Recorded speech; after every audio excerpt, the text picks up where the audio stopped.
नमस्ते दोस्तों, आज हम बढ़ते हैं principle and practice of management के 10 टॉपिक कंट्रोलिंग के ऊपर। कंट्रोलिंग क्या होती है? कंट्रोलिंग एक मेन मैनेजरियल फंक्शन है, जैसे प्लानिंग, ऑर्गेनाइजिंग, स्टाफिंग और डायरेक्टिंग। वैसे ये भी एक कंटिन्यूस प्रोसेस है जहाँ पे हम एक्चुअल परफॉर्मेंस को प्लान परफॉर्मेंस से कंपेयर करते हैं और जो एरर्स है उन्हें ठीक करते हैं। तो इसके की फीचर्स क्या है कंट्रोलिंग के?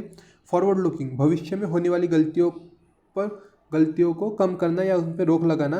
एग्जीक्यूटिव प्रोसेस हर एक मैनेजर के लिए आवश्यक होता है। रिजल्ट ओरिएंटेड काम होना चाहिए। मल्टीपल कंट्रोल एरियाज हो गए, क्वालिटी कंट्रोल, प्रोडक्शन में कंट्रोल, इन्वेंट्री कंट्रोल, ये कंट्रोलिंग के पार्ट हो गए। कंटिन्यूस प्रोसेस है, ये कंटिन्यूस करते रहना है। Then integrated system, data collection और इवेल्युएशन दोनों को एक साथ लेके ये चलता है कंट्रोलिंग। इसका इम्पोर्टेंस क्या है कंट्रोलिंग का?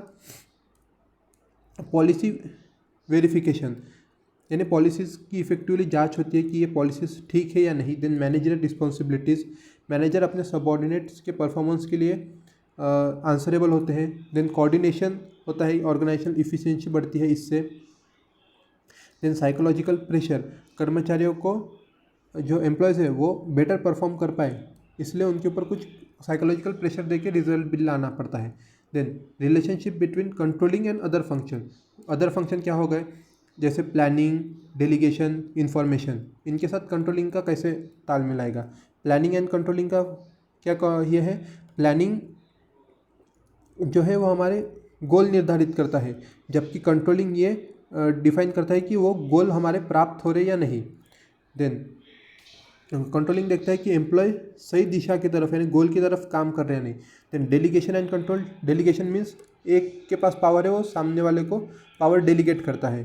तो केवल मैनेजर ने डेलीगेशन क्या है? सिर्फ मैनेजर नियंत्रण कर सकते हैं जिनके पास अथॉरिटी होती है डिसीजन लेने की। लेकिन कंट्रोलेबल और अनकंट्रोलेबल जो फैक्टर्स हैं उन्हें भी समझना और उनके लिए आवश्यक निर्णय लेना ज़रूरी होता है। देन इंफॉर्मेशन एंड कंट्रोलिंग, जो हमारा MIS होता है कंपनीज़ में, मैनेजमेंट इंफॉर्मेशन सिस्टम, इससे परफॉर्मेंस डाटा कलेक्ट करना और एनालिसिस करना और एनालिसिस की बेसिस के ऊपर डिसीजन लेना, ये होता है इंफॉर्मेशन एंड कंट्रोलिंग के बीच का रिलेशनशिप। नाउ स्टेप्स क्या हो गए कंट्रोलिंग में?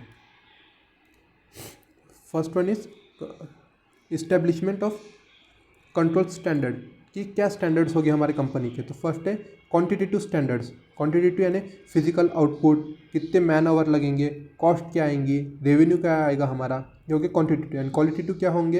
एम्प्लॉय का satisfaction, human relation, this are qualitative. Then measurement, किसका? परफॉर्मेंस अप्रेजल का मेजरमेंट करेंगे, ये भी क्वांटिटेटिव करेंगे और क्वालिटेटिव दोनों तरफ से करेंगे। क्वांटिटेटिव में मेजरमेंट कैसा करेंगे परफॉर्मेंस का? जैसे सेल्स कितने किए, प्रोडक्शन कितना हुआ आज, इस तरीके से। एंड क्वालिटेटिव में क्या हो गया कि वही सिम कस्टमर का feedback, main is here customer feedback. Then we have comparing actual and standard performance, जो हमने प्लान किया था और एम्प्लॉय ने क्या अचीव किया, उसके बीच का डेविएशन होगा हमारा डेविएशन एनालिसिस, जिसपे डेविएशन एनालिसिस में क्या आएगा? ये प्लान गोल थे कि 10 यूनिट बनाने हैं और अचीव कितना किया एम्प्लॉय ने? 8।